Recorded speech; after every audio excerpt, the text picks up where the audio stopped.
एक छोटे से गांव में एक पुरानी ट्रेन का स्टेशन था, जिसे लोग मौत की ट्रेन के नाम से जानते थे। कहा जाता था कि इस ट्रेन में सवार होने वाले लोग कभी वापस नहीं लौटते।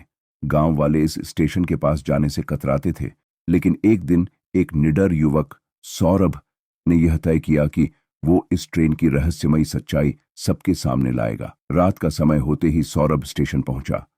वहां चारों ओर अंधेरा छा रखा था, दूर दूर तक कोई नजर नहीं आ रहा था। अचानक उसने ट्रेन की आवाज सुनी।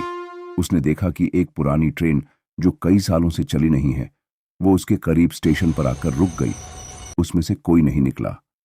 सौरभ ने हिम्मत जुटाई और ट्रेन में चढ़ गया। अंदर का माहौल बेहद अजीब था। सीटें खाली थीं। ट्रेन में अजीबोगरीब आवाजें आ रही थीं, जैसे कोई रो रहा हो।